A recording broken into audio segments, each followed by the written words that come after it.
하나님 말씀 신약성경 골로새서 1장 24절에서 29절입니다.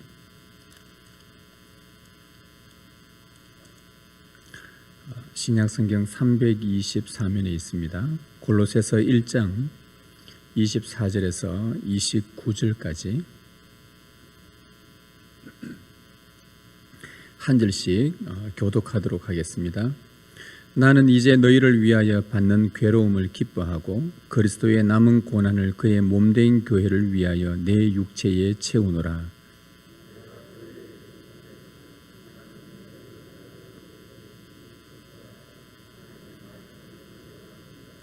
이 비밀은 만세와 만대로부터 감추어졌던 것인데 이제는 그의 성도들에게 나타났고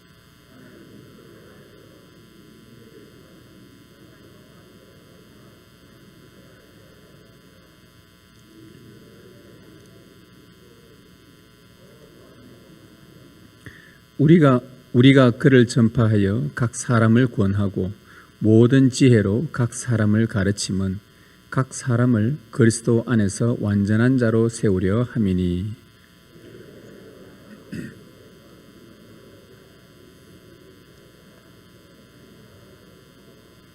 아멘. 기도하겠습니다. 주님, 이제 우리에게 하나님의 말씀을 풀어주실 터인데 주 성령께서 우리에게 친히 조명하셔서 하나님의 말씀을 깨닫는 은혜를 주옵소서. 또한 깨달은 말씀대로 순종하며 살아가겠다는 그 의지들도 새롭게 하여 주옵소서. 이제 우리에게 말씀하여 주시옵소서. 우리가 주님의 말씀을 듣겠나이다. 주 예수 그리스도의 이름으로 기도드리옵나이다. 아멘. 10년 전에 90세 나이로 작고한 세계에서 존경받는 복음주의 신학자 중 한 사람인 존 스토트라는 분이 계십니다. 그분은 성경에 대한 믿음은 아주 보수적인 신앙을 갖고 있었습니다. 어떤 경우에도 성경을 타협하지 않으려고 했고 또 성경이 있는 그대로 성경이 말하는 대로 믿는 그 신학을 고수했던 분입니다. 그리고 진리를 실천하는 면에 있어서는 또한 매우 진보적이었습니다. 성경의 명령이라면 머뭇거리지 않고 실천을 추구하려고 했었습니다. 성경에 대한 보수 신학과 또 삶에 있어서의 진보적 이 삶을 균형 이루는데 참 일생을 보내려고 나름 애를 쓰고 수고했던 그런 신학자요 또 목회자요 설교자였습니다. 참 저의 롤 모델이기도 합니다. 이 존 스토트의 주 관심은 제자도입니다. 제가 왜 이 서론에서 존 스토트의 제자도에 대한 이야기를 드리냐 하면 제가 지난 한 주간 동안 좀 묵상을 하고 생각을 하는 가운데 우리가 성령의 열매, 사랑과 희락과 화평과 오래 참음, 양선, 충성 이제 6가지를 했고 이제 2가지가 남아 있는데 이 열매들에 대한 준비와 또 말씀 연구와 또 설교문을 작성을 하고 또 탈고를 하고 또 기도하고 그렇게 하는 가운데에서 6번의 이 성령 열매를 지내는 동안 과연 내 안에 이 열매들을 잘 맺어가고 있는 나는 참 성숙한 그리스도인으로 또 주님의 제자로서 잘 살아가고 있는가라는 내 자신을 한번 돌아보는 그런 시간들이 되었습니다. 주님은 노하기를 더디하시는데 요즘 들어서 자꾸 성질도 막 이렇게 막 불끈불끈 나오기 시작하고 늘 주님 때문에 기뻐하고 즐거워해야 되는데 기뻐한 횟수가 점점 줄어드는 것 같고 자비가 풍성해야 되는데 그렇게 자비로운 것 같지도 않고 참 여러 가지 이런 성령의 열매와 또 제 자신을 설교를 하고 준비를 하고 또 많은 고민들을 하면서도 그렇게 성숙한 그리스도인의 제자로 나아가는 이 삶에 있어서 자꾸 멈칫하는 저 자신을 보게 되었습니다. 그래서 지난 한 주간 시간을 좀 가지면서 예수님의 제자가 뭔가라는 가운데에 존 스토트의 이 제자도에 대한 그런 내용들을 좀 읽으면서 제 자신을 좀 정리를 하게 되었습니다. 존 스토트가 제자도에 관심을 가지면서 그는 신자가, 예수님을 믿은 신자가 주님의 제자로 사는 것을 가장 가치 있는 일로 여겼습니다. 신자가, 믿는 자가 주님의 제자로 살아가는 것. 믿는다라는 것은 우리가 그냥 나는 하나님을 믿는다, 내가 믿는다고 하는지 하나님이 너는 나를 정말 잘 믿고 있다라고 인정해 주는지는 그건 둘째치고, 우리 생각에 나는 믿는 신자인 것 같은데 과연 나는 주님의 제자로서 살아가는 일에 얼마나 힘을 다해 수고하고 있는가.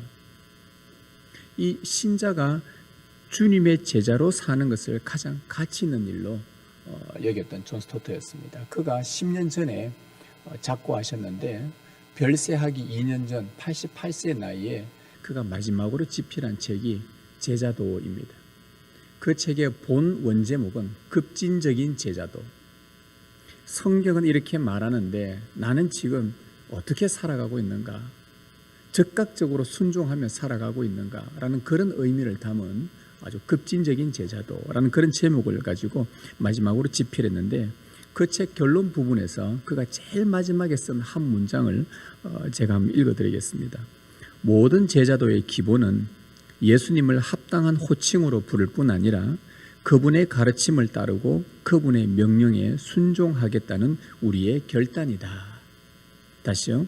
모든 제자도의 기본은 예수님을 합당한 호칭으로 부를 뿐 아니라 그분의 가르침을 따르고 그분의 명령에 순종하겠다는 우리의 결단이다. 그는 제자도의 기본을 두 가지로 요약했습니다. 먼저는 예수님을 합당한 호칭으로 부르는 것, 그리고 또 하나는 예수님의 가르침을 따르고 명령에 순종하는 결단을 한다는 것. 이것이 모든 제자도의 기본이다라고 했습니다. 먼저 예수님을 합당한 호칭으로 부른다는 것. 예수님을 너희가 무엇이라고, 누구라고 부르느냐.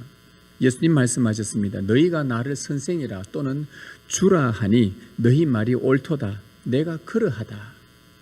우리가 제자의 입장에서 이 예수님의 말씀에 따르면 예수님께 합당한 호칭은 주와 선생이라는 것입니다. 우리의 삶을 다스린다는 면에서는 주님이십니다. 그리고 우리가 어떻게 걸어가야 될 것인가, 우리의 삶을 어떻게 살아가야 될 것인가에 대해서 우리가 걸어갈 수 있도록 앞서 길을 닦은 면에서는 예수님은 우리의 선생님이십니다. 이 땅에서 제자로 살아갈 때 주와 선생으로서 예수님은 우리에게 합당한 호칭입니다. 예수님은 나의 주님이십니다. 예수님은 나의 선생이십니다. 이런 우리가 합당한 호칭을 부릅니다. 그리고 또 그가 말한 또 하나의 제자도의 기본은 예수님의 가르침을 따르고 명령에 순종하는 그 결단입니다. 여러분, 제자는 선생을 따르는 사람이죠. 그리고 제자는 선생이 가르쳐 준 것을 잘 보존했다가 또 누군가가 예수를, 그 선생을 따르려고 하는 자들에게 그 선생의 가르침을 그대로 전수해 주는 사람이 바로 제자들입니다. 예수님은 이 땅에서 영생의 길을 가르치신 최고의 선생님이십니다. 또한 우리의 구원을 위해서도 아주 가장 유익한 명령들을 내리신 주님이십니다. 따라서 선생이신 예수님의 교훈을 따르고 주님이신 예수님의 명령에 순종하는 것은 마땅히 제자로서 가져야 할 삶의 태도입니다. 우리가 예수님을 주와 선생으로 인정하고 또 그렇게 부른다고 한다면 그분의 가르침을 따르고 그의 명령에 순종하는 것이 그분을 따르겠다는 제자도의 기본이라는 말씀입니다. 그러나 세상에 비친 우리 그리스도인의 모습은 예수님의 제자의 모습과는 너무나 상반되는 모습들을 우리가 오늘날 많이 이 땅에서 재현하고 있습니다. 한 번은 이 존 스토트가 세미나에서 오늘날 세상에 비친 그리스도, 즉 세상 사람들이 보는 우리 교인들에 대하여 질문하는 어떤 청중에게 그가 현대 그리스도인의 모습을 이렇게 표현을 했습니다. 아주 짧은 단어로 표현을 했는데 오늘날 현대 그리스도인을 깊이 없는 성장, 이렇게 표현을 했습니다. 깊이 없는 성장. 이 말은 교회는 숫자는 많아졌고 교회도 많아졌고 교회도 크게 짓고 교회는 성장한 것 같은데 영적으로 도덕적으로 깊이가 없는 오늘날 그리스도인의 모습을 꼬집었던 것입니다. 여러분, 우리는 어떻습니까? 깊이 있는 성장을 하고 있습니까? 혹은 깊이 없는 성장만 하고 있습니까? 아니면 이보다 더 심각한 깊이도 없고 성장도 못하고 있습니까? 바울은 성숙하지 못한 그리스도인들을 걱정하며 편지를 보낸 적이 있었습니다. 한번 들어보십시오. 형제들아, 내가 육신에 속한 자 곧 그리스도 안에서 어린 아이들을 대함과 같이 하노라. 내가 너희를 저주로 먹이고 밥으로 아니하였노니 이는 너희가 감당하지 못하였음이거니와 지금도 못하리라. 너희는 아직도 육신에 속한 자로다. 너희 가운데 시기와 분쟁이 있으니 어찌 육신에 속하여 사람을 따라 행함이 아니리요. 고린도 교회에 성숙하지 못한 성도들을 염려하며 그가 쓴 편지였습니다. 표면상으로는 신자인데 내면상으로는 육신에 속하여 어린아이처럼 대할 수밖에 없는 그런 탄식 섞인 바울의 책망이었습니다. 그들은 교회 내에서 서로를 시기함으로 분쟁을 일으켰다고 합니다. 남이 잘 되는 것을 시기하고 미워하는 것은 어린아이들의 특징입니다. 그리고 어린 청소년들의 특징입니다. 아이들은 같이 잘 놀다가도 갑자기 시기하고 싸웁니다. 그래서 편을 나누고 네 편 내 편 하면서 서로 따돌립니다. 왜 그러냐 하면 성숙하지 못해서 나타나는 행동입니다. 바울은 이런 자를 교회 안에서 이런 자들을 육신에 속한 자라고 했습니다. 밥을 먹을 어른이어야 하는데 아직도 젖을 먹는 영적 수준에 머물러 있는 신자들을 보며 근심하며 썼던 이 고린도 교회를 향한 편지 내용입니다. 여러분, 이 깊이 없는 성장, 깊이도 없고 성장도 없는 이것은 이 고린도 교회뿐만 아니라 존 스토트 목사님이 사역했던 20년 전 영국 상황 교회의 모습만이 아니라 오늘 21세기를 살아가는 대한민국도 예외가 아닙니다. 세계에서 가장 많은 교회를 보유한 대한민국입니다. 세계에서 규모가 가장 큰 교회들을 가진 이 대한민국입니다. 세계에서 예배가 제일 많은 나라 대한민국입니다. 기도회, 성경 공부 프로그램 많은 곳이 바로 이 대한민국입니다. 우리는 하나님의 은혜로 이 많은 것을 누리게 되었습니다. 이런 것들을 통해 아는 것도 많고 성장도 많이 했습니다. TV를 틀면 트는 곳곳 설교들이 나오고 또 인터넷에만 들어가면 곳곳에서 성경 공부할 수 있는 부분이 너무나도 많고 아는 것도 많아졌고 교회에 대해서 이제는 목사나 신학자들과 뺨칠 만큼 내용들을 웬만큼 다 알고 있는 이 정도로 성장도 했지만 여전히 한국 교회는 시기와 질투로 많은 분쟁을 겪었고 인격의 깊이가 없는 어린아이 같은 신자의 모습에 한국 교회는 세상으로부터 비난의 대상이 되었고 지금도 되고 있고 앞으로도 계속 그렇게 될 것입니다. 여러분, 예수님의 가르침대로 행하면 우리의 주와 선생이신 예수님의 가르침을 따르고 그분의 명령에 순종하면 성숙한 그리스도인이 되게 되어 있습니다. 왜냐하면 예수님의 명령은 이 세상에서 가르치는 도덕과 윤리와 법보다 훨씬 더 높은 수준의 삶을 우리에게 요구하시기 때문에 예수님의 명령에 순종하기만 하면 우리는 자연스럽게 세상에서 가장 높은 도덕적이고 인격적이고 윤리적인 사람으로 살아갈 수밖에 없습니다. 주님의 명령이 그 정도의 수준입니다. 그런데 우리가 예수님을 주와 선생으로 부르는데도 불구하고 영적으로 도덕적으로 성숙하지 않다면 존 스토트 말에 의하면 한 가지 이유밖에 없습니다. 그것은 내가 주님의 명령과 그 가르침에 순종하려고 결단하지 않는다는 것입니다. 주와 선생으로 이름은 우리가 호칭은 부르고 있는데 그러면 제자는 그분의 가르침과 명령에 순종하며 따라가는 것이 모든 제자도의 기본인데 우리가 주와 선생으로는 부르기는 하면서 성장하지 못하고 인격적으로 깊이 있게 또 성숙한 그리스도인으로 세워지지 못한다는 것은 주님의 가르침을 따르겠다는 순종을 결단하지 않는다는 증거입니다. 늘 말씀은 들으나 많은 인터넷을 통해 휴대폰을 통해 수도 없이 많은 것들 듣고 찬양도 듣고 온갖 좋은 경건에 필요한 것들 다 들으나 중요한 것은 내 마음이 결단하지 않는다는 것입니다. 그거 외에는 이러한 결과로 나올 수가 없다는 것이죠. 그래서 주님 이런 말씀하셨습니다. 이미 2000년 전에도 주님이 하신 말씀이고 2800년 전 이사야 선지자도 했던 말이고 오늘 21세도 그대로 적용되는 말씀. 입술로는 나를 경배하나 마음은 내게서 멀도다. 이게 주님의 책망이죠. 입술은 나를 주여 주여 선생이여 선생이여 말하나 마음은 사실 가만히 그 속을 들여다보면 나에게서 멀다. 결단하지 않는다. 주님의 명령과 그 너희들에게 구원의 유익한 명령들, 그 좋은 가르침들 따르려고 내 마음이 결단하지 않는다. 다짐하지 않는다는 것입니다. 표면으로는 다 자란 그리스도인 같으나 실상은 어린아이 같이 육신에 속한 자라고 바울이 책망을 하고 있는 것입니다. 여러분, 순종하겠다는 이 결단의 부재는 깊이 없는 성장, 깊이도 없고 성장도 없는 그냥 단순한 교회 다니는 종교인으로 전락하고 맙니다.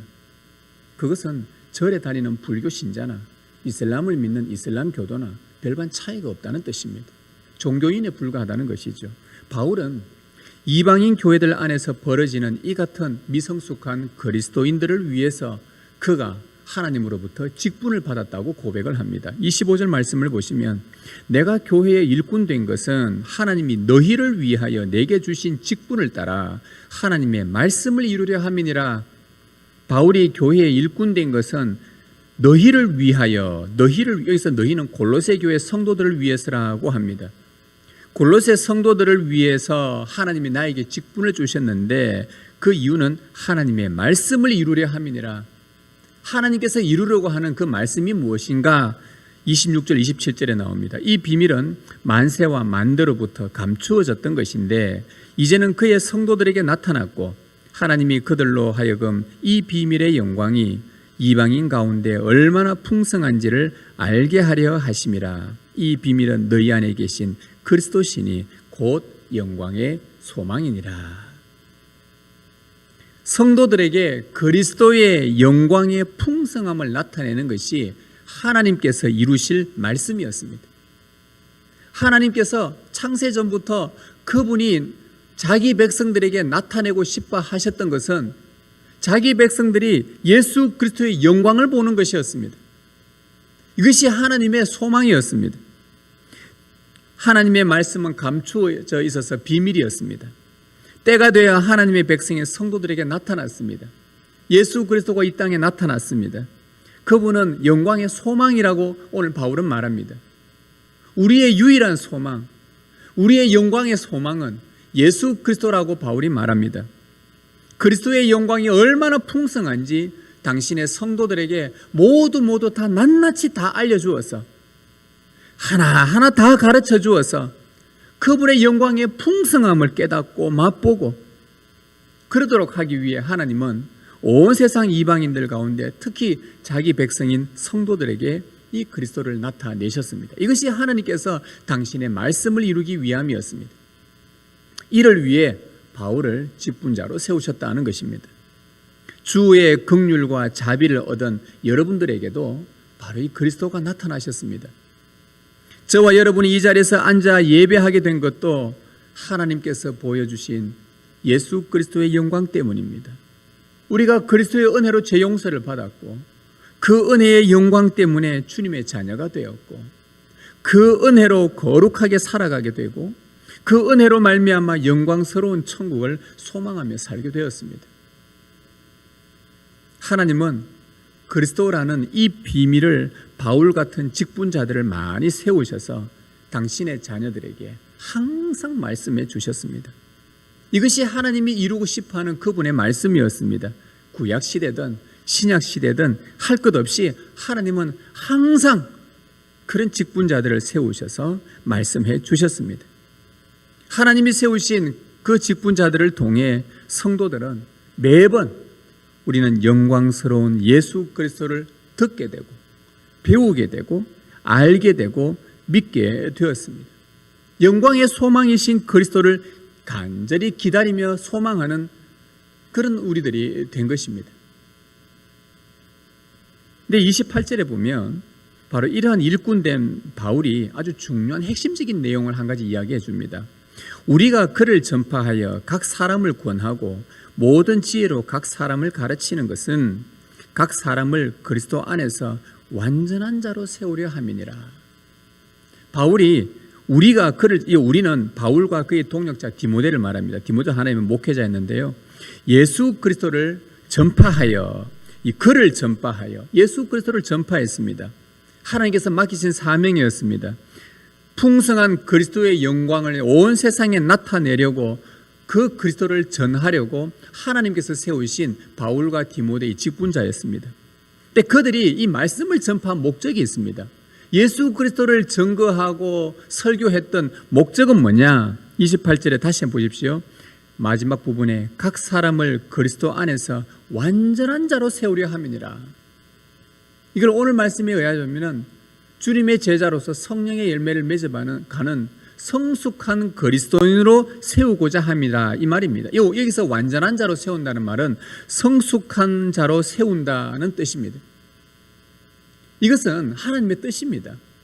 여러분, 하나님은 당신의 자녀들이 어린아이 상태로 머물러 있는 것을 원치 않습니다. 성숙하게 자라기를 원합니다.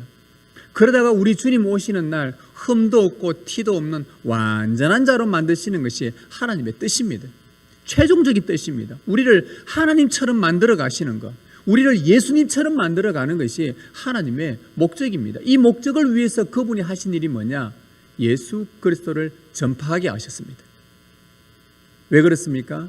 그리스도를 듣지 못하면, 예수 그리스도를 알지 못하면, 예수 그리스도를 배우지 못하면, 예수 그리스도를 깨닫지 못하면, 그리스도께 순종하지 않으면 성숙한 그리스도인으로 예수 그리스도 안에서 완전한 자로 세워질 수 없기 때문이었습니다. 시기와 질투로 분쟁을 일으키는 어린아이같이 고집과 자기 욕심에서 벗어나서 그리스도의 영광을 맛보고 그리스도만 사랑하고 그리스도께 순종하는 완전한 자, 성숙한 주의 제자로 세우는 것이 예수 그리스도를 전파하는 하나님의 목적이라고 오늘 바울을 통해 분명히 말합니다. 하나님은 이 바울을 통해서 각 사람을 성숙한 자로 세우는 방법을 알려주셨습니다. 여러분들이 성숙한 자로 세워지는 방법이 무엇입니까? 그리스도를 전파하는 방법.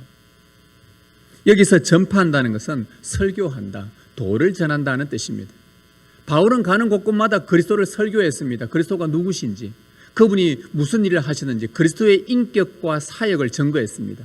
그리스도가 누구신지에 대한 그분의 인격, 그분이 무슨 일을 하시는지 사역을, 그래서 그리스도를 더 많이 풍성하게 알도록 바울은 설교를 했습니다. 도를 전했습니다. 어린아이 같은 성숙치 못한 성도를 완전한 자로 세우는 하나님의 방법은 그리스도를 설교하게 하는 것이었습니다. 여러분, 성도는 설교로 성숙해진다는 것 아십니까? 여러분, 이거 믿으십니까? 저는 여러분에게 다시 한번 거듭 강조합니다. 그리스도인은 설교를 통해 성숙해집니다. 이것을 달리 표현하면 설교를 듣지 않으면 그리스도 안에서 성숙해질 수 없습니다. 설교를 듣지 않는 사람들은 이 방법 외에도 본인 스스로가 인간적이고 인격적으로 좀 자기를 개발해서 좀 괜찮은 사람으로 그렇게 애를 쓸 수는 있을지 몰라도 오늘 성경 말씀처럼 예수 그리스도 안에서 완전한 자로 세움받지 못합니다. 예수 그리스도 밖에서 완전한 자로 본인들 기준에 따라서 그렇게 세워질지는 몰라도 그러나 그것은 아무 의미 없는 일이지요. 왜? 주님 오시면 다 필요 없는 것들이기 때문입니다. 그리스도 안에서 성숙해지는 것은 설교로 이루어집니다. 오늘 하나님은 바울을 통해 이 말씀을 해줍니다. 오래도록 우리가 예배를 드리지 않으면 신앙이 자라지를 않습니다. 여러분, 설교 외에 성숙해질 수 있는 방법 있을까요? 오늘 성경은 바울을 통해 말해줍니다. 우리가 글을 전파함으로 각 사람을 완전한 자로 세우려 함이니라. 여러분, 성숙하지 못한 자들의 공통적인 특징이 한 가지 있습니다. 그것은 설교에 대한, 특히 복음 설교에 대한 무관심입니다. 워낙 많은 말씀들을 듣다 보니까 이제는 그 말씀을 받아들이는, 그 깨닫는 그 정도가 굉장히 매너리즘에 빠져서 그냥 듣는 말, 이렇게 그 정도가 예전에 주님을 갈급해하고 목마른 사슴이 주님을 찾던 그런 갈급함으로 주의 말씀을 듣는 그 횟수 점점 줄어든다는 거예요. 성숙하지 못한 자들의 공통적인 특징은 복음 설교에 관심이 없습니다. 제가 교회에 등록하는 우리 새가족분들에게 항상 해주는 말이 있는데, 뭐냐 그러냐면, 우리 교회에 이제 새롭게 오시고 같이 함께 신앙생활 하는 데서 제일 중요한 것은 예배에 집중하라고 제가 권면을 해드립니다. 다른 것 하지 않아도 되니까 예배에 먼저 집중을 하라고 권면합니다. 왜 그렇습니까? 예배에서 우리가 하나님이 그리스도를 설교해 주실 때에 그 설교는 우리의 생각을 바꿉니다. 우리의 마음을 바꾸는데 중요한 동기를 부여합니다. 아, 그렇구나. 내가 이렇게 살아야 되는구나. 아, 내가 이렇게 행해야 되겠구나. 아, 이것이 내 죄였구나. 성령님은 직분자들로 하여금 그리스도를 설교하게 함으로 성도들을 성숙함으로 이끕니다. 이것이 성숙에 이르게 하는 하나님의 방법입니다. 그래서 좋은 제자는 설교로 자신의 마음을 새롭게 하는데 최선을 다합니다. 설교로 자신을 새롭게 하는 일에 최선을 다한단 말입니다. 이게 좋은 제자들입니다. 예나 지금이나 설교를 폄하하는 사람들이 많습니다. 설교로 뭔 사람이 변화된단 말이냐, 설교 갖고 안 된다. 그래서 많은 목사님들도 그런 말을 한 번씩 제가 듣습니다. 목사님들도, 야, 설교 갖고 사람 안 변한다. 저는 그 말에 동의하지를 못합니다. 왜냐하면 사람을 바꾸는 것은 성령님이시고, 성령님은 진리이신 그리스도를 증거하게 하셔서 언젠가 사람을 바꾸십니다. 설교를 통해 하나님은 반드시 사람을 바꾸시고 성숙하게 만들어 가십니다. 많은 목사님들 가운데서도 제가 들리는, 설교를 안 변한다, 이제 다른 것 좀 해야 된다. 그래서 설교 시간을 점점 줄입니다. 말씀 연구 시간이 점점 줄어듭니다. 여러분들도 아시겠지만 10살 때 성경 읽은 것하고 20살 때 읽는 그 본문, 똑같은 본문하고 30세 때, 40대 때, 50대 때, 60대 때 그 똑같은 본문 읽으면요, 똑같이 묵상될 것 같지만 나이가 점점 연륜이 깊어질수록 묵상의 깊이가 달라집니다. 분명히 똑같은 말씀을 읽었는데 그때마다 그 연륜에 따라서 깊이 있게 주의 말씀을 사랑하고 소망하는 사람들은 연배가 점점 올라갈수록, 연륜이 깊을수록 똑같은 말씀을 읽었는데도 그 말씀이 그 속에서 아주 다르게 새롭게 경험되어지고 역사합니다. 우리가 좋은 제자라는 것은 바로 이렇게 설교로 내 마음을 항상 늘 새롭게 해나가는 것이, 이게 최선의 방법입니다. 그런데 말씀을 폄하합니다. 그래서 말씀 준비하는 시간이 점점 줄어듭니다. 고민하지 않습니다. 더 목회 연륜이 많을수록 말씀에 더 깊이 집중해서 때로는 한 말씀 가지고도 얼마나 깊이 녹아낼 수 있는 건데, 이 시간을 점점 줄여갑니다. 그래서 다른 것에 더 관심을 가져서 사람들을 바꾸고 변화시킬 수 있을 만한 뭔가가 없는가에 눈을 돌리기 시작합니다. 그때부터 한국 교회가 무너지기 시작한 거예요. 세계교회가 무너집니다. 많은 다양한 것들이 볼거리도 많고 읽을거리도 많고, 그러니까 사람들도 다양한 것도 보니까 이런 것도 좋겠다, 이런 것도 좋겠다, 많은 것들을 요구를 하다 보니 그 성도들의 마음을 또 흡족하게 하기 위해서 점점 이것을 줄여갑니다. 그래서 바울 같은 그 사람들도 그 당시 때에 바울의 설교를 폄하하는 사람들이 너무나 많았습니다.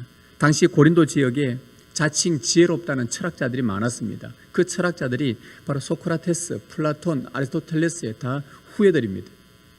그들이 바울 시대 때에 바울과 얼마나 논쟁을 많이 했는지, 그러니까 바울이 전하는 그리스도의 설교를 보고 얼마나 무시했는지 모릅니다. 아니, 신이라는 존재가 어떻게 죄 많은 자들에게 은혜를 베풀고 그들을 긍휼히 여기냐, 그게 신이냐, 그게. 뭐 바울이 전하는 그 예수 그리스도에서 굉장히 폄하하고 설교를 무시했고, 그리고 그때 철학자들은 아주 지혜롭게 정말 항상 논의하고 논쟁하고 그러면서 뭔가 하나의 이론을 만들어내는데, 바울은 그리스도의 하나님의 사랑을 이야기하고 그리스도의, 물론 그도 논리적으로 이야기하기는 했지만 이 그리스도를 전하는 이 설교를 아주 무시하고 폄하했었습니다. 그때에 바울이 설교를 무시하는 그들에게 뭐라고 말했냐? 십자가의 도가 멸망하는 자들에게는 미련한 것이요 구원을 얻는 우리에게는 하나님의 능력이라고 말했습니다. 멸망할 자들에게는 이 복음 설교가 쓸모없고 멸시되어진다는 말입니다. 혹 여러분 중에 복음 설교가 그렇게 마음에 와닿지도 않고 이 복음 설교가 별로 재미도 없고 늘 하는 예수님의 십자가, 뭐 복음, 이거 별로 그렇게 관심도 없고 십자가 부활 뭐 맨날 뭐 이런 것만 가르치노, 딴 거는 없나? 점점 복음 설교가 미련하게 보이고 그러면요 멸망하는 자들의 선에 서는 것입니다. 분명히 성경 말합니다. 십자가의 도가 멸망하는 자들에게는 미련하게 보인다고 했습니다. 그러나 구원을 얻는 자들에게는 이 복음 설교가 하나님의 능력입니다. 바울은 이 멸시하는 철학자들에게 이것을 굽히지 않고 끝까지 주장해 나갔어요. 여러분, 하나님의 방법은 세월이 가도 변하지 않습니다. 오늘날 교회 안에서 아까 말씀드린 것처럼 설교로 사람을 변화시키지 못한다는 말을 합니다. 혹 여러분도 그런 말을 믿습니까? 그래서 설교에 집중하지 못하거나 들으려고 하지 않는다면 멸망할 자들의 편에 서는 것과 똑같은 것입니다. 하나님이 주신 은혜의 방편인 복음 설교를 멸시하면 어린 아이에 계속 머물러 있을 것입니다. 그리스도를 사랑한다면 그리스도를 전하는 설교를 사랑해야 합니다. 이것이 성숙으로 나아가는 길입니다. 바울은 그리스도를 전파하여 각 사람을 완전한 자로 세운다고 분명히 말했어요. 그런데 이 설교를 하는 이 설교에는 두 가지 기능이 있는데 28절에 보면 우리가 그를 전파하여 하면서 이것이 주절입니다. 주절이고 뒤에 두 가지가 딸려오는데 이것이 설교의 두 가지 기능입니다. 각 사람을 권하는 기능이 있고 또 모든 지혜로 각 사람을 가르치는 기능이 있습니다.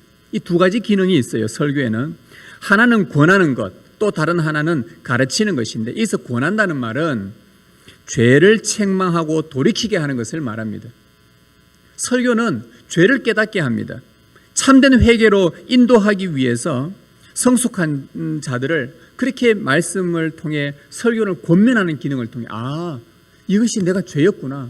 나는 그전에는 모든 사람들이 다 이렇게 살아가니까 그냥 이게 보편적인 거니까 처음에는 좀 마음이 찝찝했는데 난 세월이 지나다 보니 양심이 무뎌져서 뭐 다 이렇게 하는데 라고 생각했는데 어느 날 말씀이 설교가 딱 선포되는 거 보고 이게 죄였구나.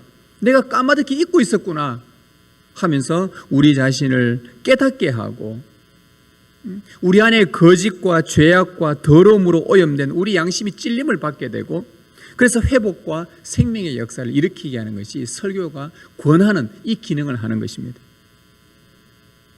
그래서 목사는 이 강단에서 예수 그리스도를 설교를 해야 합니다. 자기가 하고 싶은 말을 하게 되면 권고의 기능을 상실합니다. 목사는 자기 말로 고면하는 사람들이 아닙니다. 자기 말로 권하면 성도들은 싫어합니다. 또 권고의 기능이 상실됩니다. 오직 그리스도를 설교함으로 이 안에 우리 안에 계신 성령께서 우리를 깨우치시고 우리의 양심을 자극하고 찌르고 이것이 종교개혁의 후손들이지 않습니까? 설교의 또 하나의 기능은 가르치는 것이라 했습니다. 여기 보면 모든 지혜로 각 사람을 가르친다. 설교는 하나님의 뜻을 가르치는 기능을 합니다. 하나님의 뜻이 뭔가 설교를 통해서 우리는 듣게 됩니다. 여러분들이 성경을 읽다 보면 하나님의 뜻을 발견할 것입니다. 그런데 하나님의 뜻을 발견을 하는데 때로는 말씀이 이해가 잘 안 될 때도 있고 그럴 땐 또 금방 넘어갈 때도 있습니다. 오늘 성경을 오늘 10장 읽어야지. 10장을 읽었는데 읽고 나서 뭘 읽었는지를 모를 때가 있습니다. 또 읽어놓고 나서는 이게 무슨 뜻인지 모르고 그냥 오늘 10장 채웠다. 그렇게 끝날 때가 있지만 그러나 설교는 이 읽은 말씀들을 하나하나 풀어주면서 이게 우리에게 깨달음을 주는데 그러면서 우리에게 하나님의 뜻을 가르쳐 주는 것이죠. 그런데 이 신앙이 어린 자와 성숙한 자가 한 공예배 안에서 같이 말씀을 듣습니다. 그러다 보니 설교의 이해도가 다릅니다.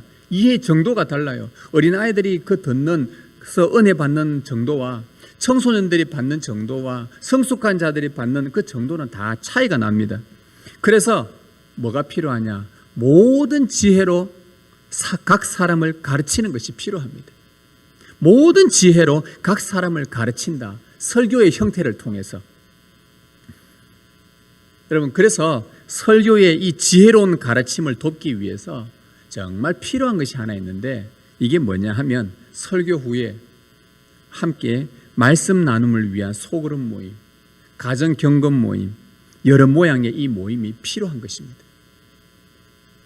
사람마다 이해도가 다르기 때문에 초대교회 성도들은요, 하나의 재미있는 특징이 있는데, 그들은 사도들로부터 말씀을 듣고 나면 주중에 반드시 그 가정을 오픈하든지, 그리고 옆에 있는 지체들을 오게 한다든지, 이렇게 3, 4, 5 모여서 말씀을 자기들이 들었던 말씀 묵상해서 주중에 만나서 말씀 나눔과 말씀 적용을 늘 했었습니다. 이게 초대교회 성도들입니다. 그들은 성경을 가지고 있지 않았거든요. 신약 성경이 기록되지 않았을 때였습니다. 그러니 그들은 듣는 데에 온갖 집중을 했습니다. 왜? 오직 하나님의 말씀에 대해서는 듣는 것밖에 없었기 때문에 사도들이 말해주는 것 잘 기억하고, 어떤 사람은 받아 적었는지는 모르겠습니다만은 여하튼 그렇게 해서 그들이 잘 묵상을 해서 주중에 이 말씀을 온전히 이해한 사람도 있고 이해를 잘 못한 사람도 있고, 우리의 특히 자녀들 같은 경우는 예배나 주일학교 모임에서 들은 말씀을 다 이해하지 못하죠. 그래서 부모는 하나님이 그 자녀들을 하나님의 말씀을 가르치는 직분자로 가정에 세운 것입니다. 부모인데 내 자녀들에게 말씀을 안 가르친다는 것은 그런 직분을 소홀히 하는 것이죠. 하나님께서 그렇게 맡겨놓은 것입니다. 그래서 이것이 하나씩 쌓이면, 사람들과 주중에 말씀 나눔과 말씀 적용들을 하나씩 쌓이면 우리도 모르는 사이에 성숙한 그리스도인으로 점점 세워집니다. 이게 하나님의 방법이에요. 지혜로이 가르치는 이 면에 있어서 이 교회에 정말 필요한 사역이 바로 1:1 사역입니다. 저는 1:1 양육 사역을 참 중요하게 여깁니다. 그래서 제가 간혹 어떤 분들과 신방을 하는 만나면은 꼭 이 사역을 꼭 해보라고 늘 강조를 합니다. 이 사역은 1:1 주일에 들은 설교를 자신이 묵상하고, 또 주중에는 1:1이든 1:2든 이렇게 만나서 말씀 나눔과 적용으로 서로의 믿음을 권면하고 격려하고, 그래서 그리스도 안에서 완전한 자로 세워가는 겁니다. 여러분, 그리스도 안에서 우리가 성숙하고 완전한 자로 세워가는 방법이 바로 이거예요. 하나님이 알려주신 방법. 너무나 좋은 방법입니다. 너무너무 중요한 겁니다. 요즘 같은 코로나 시대 때에 어쩌면 하나님은 코로나로 우리가 참 많이 힘든 경우도 있지만, 저도 염려감 됩니다. 하나님, 코로나를 빨리 다 사라지게 해달라고 그런 기도를 하다가도 이게 다 사라지면 우리의 신앙은 또다시 흔들릴 것 같아요. 코로나가 없어지면 우리의 신앙은 또 엉망이 될 것 같아요. 코로나 때문에 그나마 긴장을 하고 있고, 우리가 대형태로 이런 공예배를 드리고 다 집으로 돌아가 버리지 않습니까? 교회 모임이 없습니다. 식사도 하지 않습니다. 또 많은 사람들이 구역별로 우리가 15명, 20명씩 전에처럼 모이지도 못합니다. 그래서 1:1이나 1:2는 1명, 2명, 카페도 가능하고 가정도 가능하고, 요즘은 4명 이하든 2명 이하든 이 소그룹이 어쩌면 하나님께서 코로나를 통해 우리 교회를 다시 한번 정화하고 새롭게 하고 각 사람을 인격적으로 성숙하게 만들어가는 좋은 방법들을 다시 한번 깨우쳐 주시는 것 같습니다. 이 사역이 참 중요합니다. 당회원들이든 구역을 맡은 우리 구역장님들이든 우리 권사님들이든 권찰이든 각 전도회든 또 우리 교사들이든 또 우리 청년 임원들이든 이렇게 여러 모양으로 섬기는 일꾼들은 그리스도 안에서 은혜의 방편인 말씀으로 성령의 교제를 나누고, 그래서 영적으로 성숙을 이루어가는 것이 교회의 본질적인 사역입니다. 이 사역이 잘 되면 교회는 성숙해집니다. 100%입니다. 왜? 성경에 나오는 방법이기 때문에. 존 스토터가 말한 것처럼 성경에 대해서 아주 보수적이다 했는데, 성경이 이대로 말하니 이대로 해보고, 성경에서 이렇게 명령하니 이대로 해보면 하나님께서 그 교회를 성숙하게 만들어 가시는 거예요. 그럼에도 불구하고 믿음이 연약하고 성숙 못한 사람들이 있을 겁니다. 그렇다고 해서 그들과 싸우질 않아요. 시기하지 않아요. 왜? 성숙한 사람들이 많아질 거니까. 그들을 또 보듬고 그들을 또 세워가고.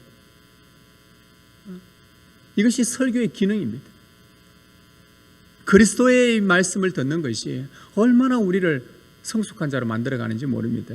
바울은 이 성숙한 그리스도인으로 세우는 이 사역을 자신이 기쁨으로 감당하겠다고 그렇게 다짐을 합니다. 24절에 보시면요, 그의 고백을 보십시오. 나는 이제 너희를 위하여 받는 괴로움을 기뻐하고, 골로새 성도들 너희를 위해서 내가 받는 괴로움이 많다, 고난도 많다, 너희를 성숙한 자로 세워가는 이 일에 참 많이 힘들고 괴롭지만 그러나 이 일을 기뻐한다. 그리스도의 남은 고난을 그의 몸된 교회를 위하여 내 육체에 채우노라. 분명히 힘든 사역이지만은 그럼에도 이 일들을 자기는 기쁘다고 했습니다. 왜 그에게 기뻤을까요? 주님이 이 사역을 할 때마다 뭐가 나타납니까? 그리스도의 풍성한 영광이 나타나니까. 이 사역을 통해 그리스도의 영광이 나타나니까, 그리스도의 영광을 맛보니까, 그래서 고난이 찾아와도 그 남김없이 그 고난을 내 육체에 다 채우겠다. 그래도 나는 이 일이 좋다. 여러분, 저와 여러분이 우리 자신뿐만 아니라 우리 자신의 성숙함은 물론이요, 다른 누군가를 성숙한 자로 세우는 일에 기꺼이 기뻐하며 수고하며 동참하는 일에 여러분들이 애쓰시길 바랍니다. 주님의 영광이 분명히 따라옵니다. 주님의 영광을 보게 됩니다. 이거는 확실한 주의 말씀입니다. 바울이 이 사역이 힘들어도 끝까지 자기가 할 수 있었던 이유를 29절에서 말해줍니다. 이를 위하여 나도 내 속에서 능력으로 역사하시는 이의 역사를 따라 힘을 다하여 수고하노라. 그가 힘을 다해 수고할 수 있는 이유는 자기 속에서 성령께서 부단히 이 사역을 위해, 그리스도의 영광을 나타내는 일에, 말씀을 함께 나누는 일에, 부부가 함께 말씀을 나누고 자녀들과 함께 들었던 말씀 가지고, 야, 너 오늘 이 말씀 오늘 들었는데 너는 이 말씀 어떻게 생각하니? 너는 예수님이 어떤 분으로 생각하니?